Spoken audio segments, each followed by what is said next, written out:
Hi everyone, welcome to எளிதில் ஹிந்தி. என் பேர் உமா. வாரம் ஒரு வினைச்சொல் சீரீஸில் நம்ம ஒவ்வொரு வாரமும் ஒரு ஹிந்தி வினைச்சொல் எடுத்து அதோட மீனிங், அது ஒவ்வொரு கான்டெக்ட்லேயும் ஒவ்வொரு சந்தர்ப்பத்துலேயும் நம்ம அதை எப்படி யூஸ் பண்ணுறோம், அதில் என்ன மாற்றம் ஏற்படுது அப்படிங்கிறத பார்த்துட்ருக்குறோம். மாற்றம் ஏற்பட்டால் மீனிங் மாறுமா அப்படிங்கிறதையும் பார்த்துட்ருக்குறோம். ஸோ இந்த வாரம் நம்ம பார்க்க போகிறது கர்னா அப்படிங்கிற வினைச்சொல். கர்னா இதோட ரூட் வேர்ப் கர். இது கமெண்ட் செக்ஷனில் நீங்கள் கேட்டிருந்தீங்க, அதனால தான் இந்த வீடியோவில் இந்த வேர்ட் நான் எடுத்திருக்கேன். கர்னா அப்படிங்கிறது ஒரு வெர்சடைல் வேர்ப். வெர்சடைல் வேர்ப்னால் இது பல்துறை சார்ந்தது அப்படின்னு நம்ம சொல்லிக்கலாம். ஏன்னா உங்களுக்கு சுத்தமாக ஹிந்தி தெரியலன்னா கூட நீங்கள் நார்த்தில் போய் இங்கிலீஷ் வேர்ப் கூட இந்த கர் சேர்த்து தாராளமாக நீங்கள் சமாளிச்சிடலாம். அதனால தான் இதை வெர்சடைல் வேர்புன்னு நம்ம சொல்கிறோம். இது சம்மந்தமாக நான் ஒரு டிப் கொடுத்துருக்குறேன் இந்த வீடியோட கடைசியில். ஸோ ஸ்கிப் பண்ணாமல் வீடியோ கடைசி வரைக்கும் பாருங்கள். ஃபர்ஸ்ட் நம்ம இதோட மீனிங்ஸ் எல்லாம் பார்த்துடலாம். கர் அப்படிங்கிறதுக்கு நிறைய மீனிங்ஸ் இருக்குது. ஸோ டாப் மோஸ்ட் 4 பார்க்கலாம்.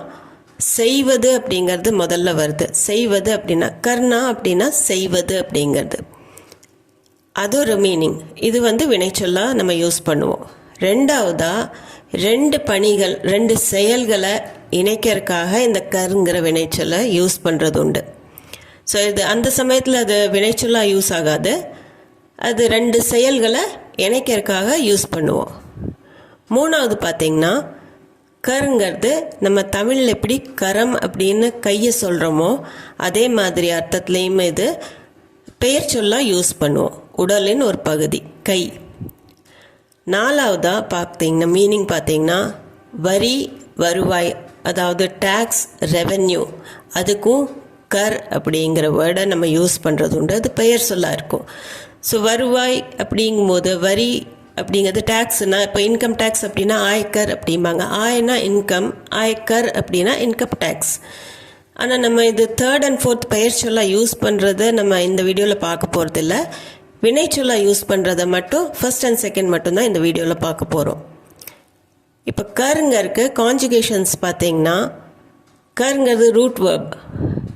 கர்னா அப்படிங்கிறது நிறைய சமயம் கர்னா கர்னி இந்த மாதிரி எல்லாம் யூஸ் பண்ணுறது உண்டு. இதை நம்ம சில சமயம் பெயர் சொல்லாக யூஸ் பண்ணுவோம், சில சமயம் அது பண்ணணும் அப்படிங்கிறதுக்காக யூஸ் பண்ணுவோம்.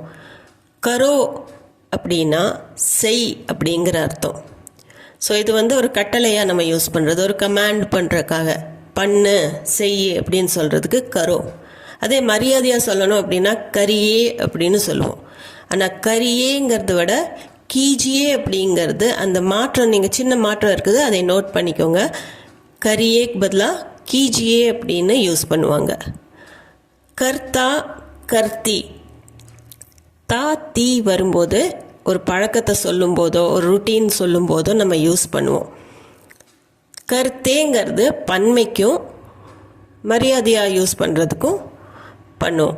இப்போ கியா கி அப்படிங்கிறது இது பாஸ்ட் டென்ஸில் ஆண்பால் பெண்பாலுக்கு தகுந்த மாதிரி மாறும். கியே அப்படிங்கிறதும் இது பாஸ்ட் டென்ஸ் தான், ஆனால் இதுவும் மரியாதைக்கும் பன்மைக்கும் நம்ம யூஸ் பண்ணுவோம். இந்த கருங்கா கருங்கி, ஊங்கியில் முடியறது, ஊங்கா ஊங்கி இந்த மாதிரி முடியறதெல்லாம் நான் அப்படிங்கிறது கூட மே கூட வர்றது. இது ஃப்யூச்சர் டென்ஸில் நம்ம சொல்லும்போது செய்வேன் அப்படின்னு சொல்கிறதுக்கு ஆண்பால் பெண்பாலுக்கு தகுந்த மாதிரி கருங்கா கருங்கின்னு வரும். கரேகா கரேகி 3rd பர்சனுக்கு ஆண்பால் பெண்பாலுக்கு தகுந்த மாதிரி. அதே மாதிரி கரேங்கே அப்படிங்கிறதும் இது ஃப்யூச்சர் டென்ஸுக்கு தான். இது 3rd பர்சனுக்கும் சொல்லலாம், 1st பர்சனுக்கும் நம்ம இதை யூஸ் பண்ணிக்கலாம் கரேங்கே அப்படிங்கிறது.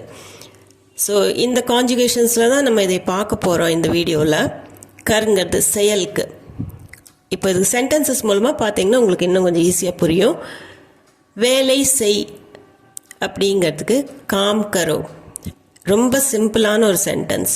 வேலை செய், காம் கரோ. காம்னா வேலை, கரோனா செய். காம் கரோ வேலை செய். இந்த இடத்துல கருங்கிற வேர்டு கரோ அப்படின்னு மாறி இருக்குது. இப்போ நீ வேலை செய் அப்படிங்கிற அர்த்தத்தில் தான் நம்ம இதை சொல்கிறோம். ஸோ தமிழில் நம்ம நீன்னு சேர்த்தனோம்னா ஹிந்தியில் தும் காம் கரோ அப்படின்னு வரும். இது தும் கூட ஓல முடிகிற மாதிரி தான் வரும். காம் கரோ, தும் காம் கரோ, நீ வேலை செய். தும் காம் கரோ, காம் கரோ அடுத்தது வேலை செய்யுங்கள் அப்படின்னு சொல்கிறதுக்கு காம் கீஜியே, காம் கீஜியே அப்படின்னு சொல்லுவாங்க. இந்த ஏ வரும்போது அது மரியாதையாக சொல்கிறதுக்காக சொல்கிறது. ஆப் காம் கீஜியே, நீங்கள் வேலை செய்யுங்க அப்படின்னு சொல்கிறதுக்கு ஆப் காம் கீஜியே. கரியேன்னு சொல்லலாம், பட் பேச்சு வழக்கில் யூஸ்வலாக ஃபாஸ்ட்டாக பேசும்போது, ரொம்ப சுலபமாக பேசும்போது நம்ம கீஜியே அப்படின்னு தான் வரும். ஆப் காம் கீஜியே, ஆப் காம் கரியே அப்படின்னு கூட சொல்லலாம், பட் ஆப் காம் கீஜியே தான் காமன். நான் ஓய்வு எடுக்கிறேன். மே ஆராம் கர்த்தா ஹூம். மேனா நான், ஆராம்னா ஓய்வு, ஆராம் கர்னா அப்படின்னா ஓய்வு எடுக்கிறது. ஸோ ஆராம் கூட கர்னா அப்படிங்கிறது சேர்ந்து வரும். மே ஆராம் கர்த்தா ஹூம் அப்படின்னா நான் ஓய்வு எடுக்கிறேன். இந்த இடத்துல கர்த்தா அப்படிங்கிறது ஆண் சொல்கிறது, கர்த்தி ஹூம் அப்படின்னு வந்துச்சுன்னா ஒரு பெண் சொல்கிறது. இந்த தா தீ வரும்போது இதனோட ருட்டீன். நான் 5 மணிக்கு ஓய்வு எடுப்பேன் அப்படின்னு சொல்லும்போது மே 5 பஜே ஆராம் கர்த்தா ஹூம், என்னோட ருட்டீனை நான் சொல்கிறேன். ஸோ தா தீ வரும்போது ஒன்றா ருட்டீனை சொல்லுவோம், இல்லாட்டி ஒரு ஃபேக்டை சொல்லுவோம். ஸோ மே ஆராம் கர்த்தா, இதுதான் என்னோட பழக்கம். மே ஆராம் கர்த்தா ஹூம். நான் படித்து கொண்டு இருக்கிறேன். மே பढ़ाई कर रहा हूँ. மேனா நான், பढ़ाई அப்படின்னா படிப்பு, பढ़ाई करना அப்படின்னா படிக்கிறது. ரஹா ஹூ ரஹி ஹூ கண்டினியூஸ் டென்ஸில் நம்ம யூஸ் பண்ணுவோம். ஸோ ப்ரெசன்ட் கண்டினியூஸில் நான் படிச்சுட்டு இருக்கிறேன். மே पढ़ाई कर रहा हूँ. இப்போ தமிழில் வரும்போது மேன்னா நான்கிற அர்த்தத்தில் மட்டும்தான் வரும். இது ஆணுக்கு பெண்ணுக்கு ஒரே மாதிரி தான் இருக்கும். ஆனால் ஹிந்தியில் சொல்லும்போது இந்த ரஹா ஹூ ரஹி ஹூ வச்சு தான் ஆண்பால் பெண்பாலை நம்ம டிஃப்ரென்ஷியேட் பண்ண முடியும். இப்போ மே நான், பढ़ाई कर रहा हूँ அப்படின்னா படித்து கொண்டு இருக்கிறேன் ப்ரெசன்ட் கண்டினியூஸில். पढ़ाई कर रही हूँ அப்படின்னா பெண் சொல்கிறது. ஸோ कर रहा हूँ சேர்ந்து வரும். அவன் 10 மணிக்கு ஃபோன் செய்தான். உஸ்னே 10 பஜே ஃபோன் கியா. உஸ்னேனா பாஸ்ட் டென்ஸில் அவன் தான் வரும். இப்போ இது இந்த அவனுக்கு ஓன் இந்த இடத்துல வராது. நிறைய பேர் அது கன்ஃபியூஸ் ஆகிக்கிறீங்க. ஓன்னு வராது, உஸ்னேன்னு தான் வரும். ஏன்னா இது ஒரு ஒப்ளிக் ஃபார்ம். அவன் செஞ்சான் அப்படின்னு சொல்லும்போது உஸ்னே கியான்னு தான் நம்ம சொல்லுவோம், ஓ கியான்னு நம்ம எப்பவுமே சொல்ல மாட்டோம். ஸோ அவன்கிறது ஓக்கு பதிலாக உஸ் அப்படிங்கிறது மாறும். உஸ்னே 10 பஜேனா 10 மணிக்கு, ஃபோன் கியா அப்படின்னா ஃபோன் செய்தான். இந்த இடத்துல கரே வரலையே அப்படின்னு நீங்கள் நினைக்கக்கூடாது. இந்த கருங்கிறது பாஸ்ட் டென்ஸில் கியா அப்படின்னு மாறி இருக்குது. ஸோ உஸ்னே 10 பஜே ஃபோன் கியா. ஃபோன்கிறது ஆண்பால் வார்த்தை, அதனால தான் ஃபோன் செஞ்சான் அப்படின்னு சொல்லும்போது ஃபோன் கியான்னு வரும். உஸ்னே 10 பஜே ஃபோன் கியா. அடுத்தது நான் நேற்று முழு வீட்டையும் சுத்தம் செய்தேன். मैंने कल पूरे घर की सफाई की. मैंने நான், நே வர்றது பாஸ்ட் டென்ஸில் ட்ரான்சிட்டிவ் வேர்ப் கூட கண்டிப்பாக வரும். நேயோட உங்களை யூசேஜ் பார்க்கணுன்னா ஒரு வீடியோ ஏற்கனவே போட்டிருக்கேன், கண்டிப்பாக பாருங்கள் எந்த இடத்துல நே வருது அப்படிங்கிறது. ஸோ நான் செய்தேன் அப்படின்னு சொல்லும்போது நே அப்படின்னு தான் வரும். கல்னா நேற்று இந்த இடத்துல, பூரா கர்னா முழு வீட்டு, வீடைமா, பூரே கர் கி முழு வீட்டோட, சஃபாய் கீனா சுத்தம் பண்ணேன் அப்படிங்கிற அர்த்தம். சஃபாய்ங்கிறது கிளென்லினஸ், சஃபாய் கி அப்படின்னா க்ளீன் பண்ண. ஸோ இந்த சென்டென்ஸ்லேயும் கர் வரலையே அப்படின்னு நம்ம நினைக்கலாம். ஆனால் இந்த இடத்துல கருங்கிறது கீ அப்படிங்கிற ஃபார்மில் வந்துச்சு. லாஸ்ட் சென்டென்ஸில் ஃபோன் கியான்னு பார்த்தோம், இந்த இடத்துல சஃபாய் கீன்னு சொல்கிறோம், ஏன்னா சஃபாய் பெண்பால் வார்த்தை. இப்போ மேனே நான், கல் நேற்று, பூரே घर की सफाई की முழு வீட்டையும் சுத்தம் செய்தேன். ஸோ मैंने कल पूरे घर की सफाई கீ தான் கரோட பாஸ்ட் டென்ஸ். நான் எல்லா அலங்கார வேலைகளையும் செய்தேன். मैंने सजावट के सारे काम किए हैं. मैंने அகெயின் பாஸ்ட் டென்ஸில் நீன்னு தான் வரணும். சஜாவட் அப்படின்னா டெக்கரேஷன், அலங்காரம் செய்வதுக்கு சஜாவட், இது நவுன் ஃபார்ம். சஜானாங்கிறது தான் வேர்பு, சஜாவட் அப்படிங்கிறது நவுன் ஃபார்ம். சாரே காம் அப்படின்னா எல்லா வேலைகளும், கியே ஹே அப்படின்னா செய்திருக்கேன் அல்லது செஞ்சுருக்கேன், கியே ஹே. இப்போ இதுலேயுமே கருங்கிற ஃபார்ம் கியே அப்படின்னு மாறி இருக்குது. கியா கீ அப்படிங்கிறது நம்ம ஒருமைக்கு யூஸ் பண்ணோம், கியே அப்படிங்கிறது பன்மைக்கு யூஸ் பண்ணுறோம். மேனே நான், சஜாவட் கே அலங்காரத்தோட, சாரே காம் எல்லா வேலைகளும், கியே ஹேன் அப்படின்னா செஞ்சுருக்கேன். இந்த கருங்கிறது இப்போ கியே ஹேன் அப்படின்னு பாஸ்ட் டென்ஸில் மாறி இருக்குது. मैंने सजावट के सारे काम किए हैं. அடுத்தது அவன் நிச்சயமாக வெற்றி பெறுவான். वो ज़रूर सफलता प्राप्त करेगा. வோனா அவன், இது கரேகான்னு முடியறதுனால நம்ம ஆண் பாலுக்கு தான் எடுத்துக்க முடியும். ஓனா அவன்கிற அர்த்தம், ஜரூர்னா நிச்சயமாக, சஃபல்தா அப்படின்னா சக்ஸஸ் வெற்றி, பிராப்த் கர்னா அப்படின்னா அடையிறது. ஸோ இந்த இடத்துல பிராப்த் கர்னா அப்படிங்கிறது கரேகா அப்படின்னு வருது. கரேகா அப்படின்னா இந்த கா கே கீழே முடியறதால ஃபியூச்சர் டென்ஸை குறிக்கும். அவன் வெற்றி பெறுவான், சஃபல்தா பிராப்த் கரேகா அப்படிங்கிற அர்த்தத்தில். ஓ அவன், ஜரூர்னா நிச்சயமாக, சஃபல்தா பிராப்த் கரேகா வெற்றி பெறுவான். பெண்ணாக இருந்ததுன்னா ஓ ஜரூர் சஃபல்தா பிராப்த் கரேகி அப்படின்னு வரும். நான் இந்த வேலையை செய்ய மாட்டேன். मैं ये काम नहीं करूँगा. मैं நான், ஏனா இந்த, காம்னா வேலை, ஏ காம் அப்படின்னா இந்த வேலை, கருங்கானா செய்வேன், நெஹி கருங்கா அப்படின்னா செய்ய மாட்டேன். இந்த ஊங்கா ஊங்கி இதெல்லாம் முடியறது எல்லாமே மே கூட வர்ற ஃப்யூச்சர் டென்ஸில் நம்ம யூஸ் பண்ணுறது. மே ஏ காம் நெஹி கருங்கா அப்படின்னா நான் இந்த வேலையை செய்ய மாட்டேன்.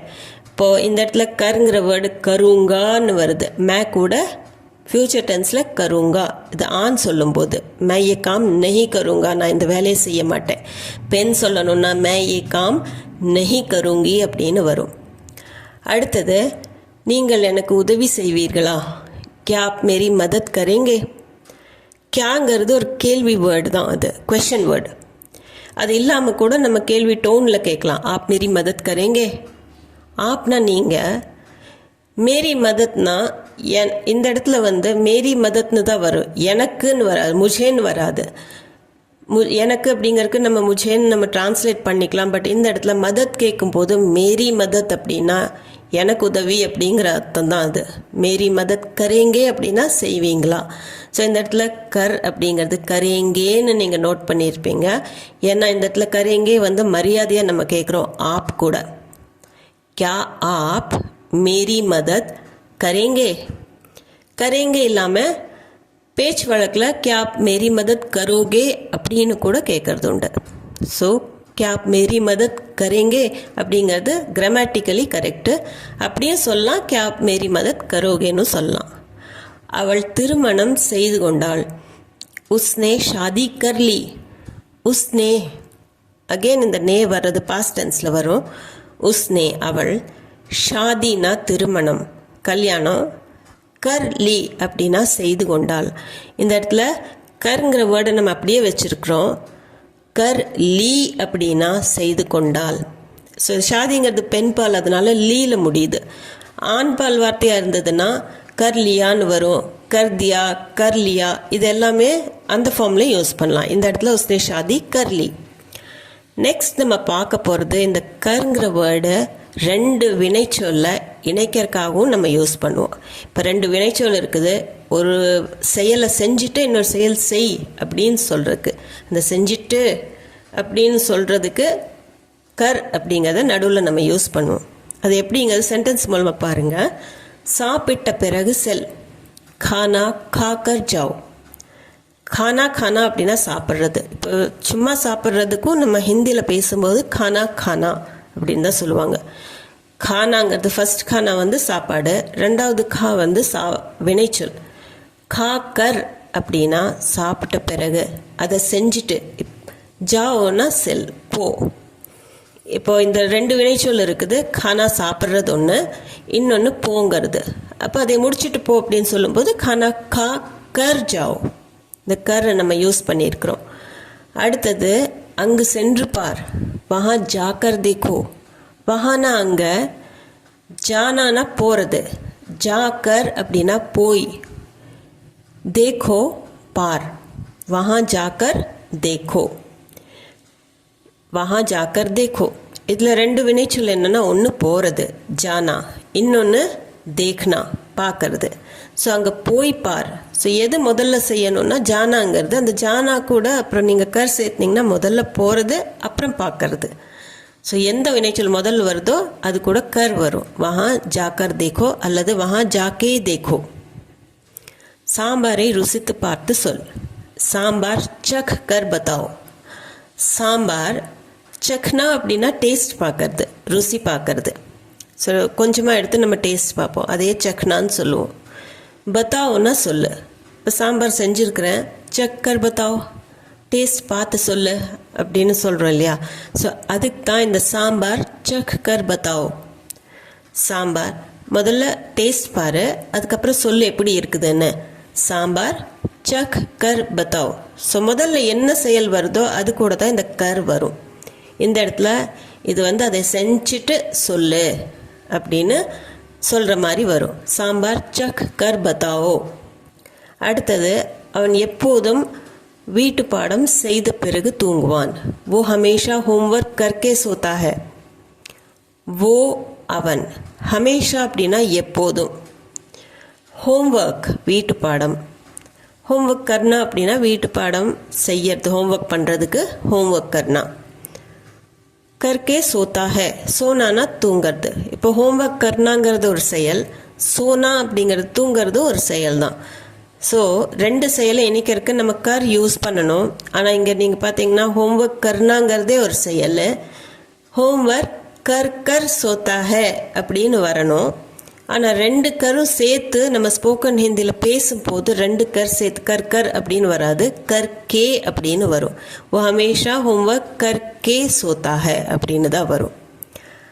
இப்போ நான் உங்களுக்கு கொடுக்க போகிற டிப் என்ன அப்படின்னு பார்த்தீங்கன்னா, உங்களுக்கு சுத்தமாக ஹிந்தி தெரியல, ஆனால் நீங்கள் போய் அங்கே சமாளிக்கணும், நார்த்தில் போய் ஹிந்தி பேசுகிறவங்கக்கிட்ட சமாளிக்கணும் அப்படின்னா ஒரு சில விஷயத்தில் நீங்கள் என்ன பண்ணலாம் அப்படின்னா, உங்களுக்கு இங்கிலீஷ் வேர்ப் தெரியுது, சிம்பிளான ஒரு இங்கிலீஷ் வேர்ப் தெரியுது அப்படின்னா அந்த வேர்பை யூஸ் பண்ணிவிட்டு அது கூட கரோ அல்லது மரியாதையாக கீஜியே அப்படின்னு நம்ம சொல்லிக்கலாம்.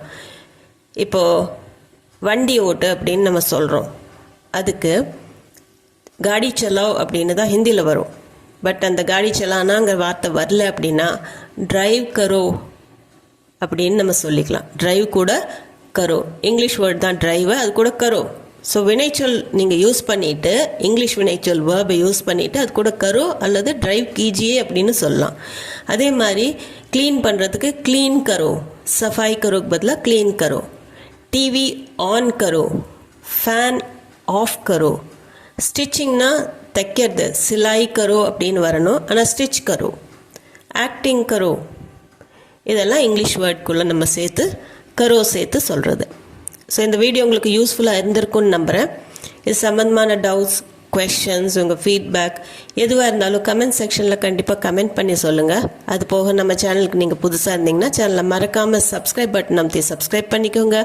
இந்த வீடியோ பிடிச்சிருந்தால் லைக் பண்ணிவிட்டு ஹை பாயிண்ட்ஸும் கொடுத்துட்டு கண்டிப்பாக உங்கள் ஃபேமிலி அண்ட் ஃப்ரெண்ட்ஸ் சர்க்கிளில் யாராச்சும் ஹிந்தி தேவைப்பட்டுச்சுன்னா அவங்களுக்கு இந்த வீடியோவை ஷேர் பண்ணிக்கோங்க. நான் மீண்டும் ஒரு வீடியோவில் உங்களை சந்திக்கிறேன். தேங்க்யூ ஃபார் வாட்சிங்.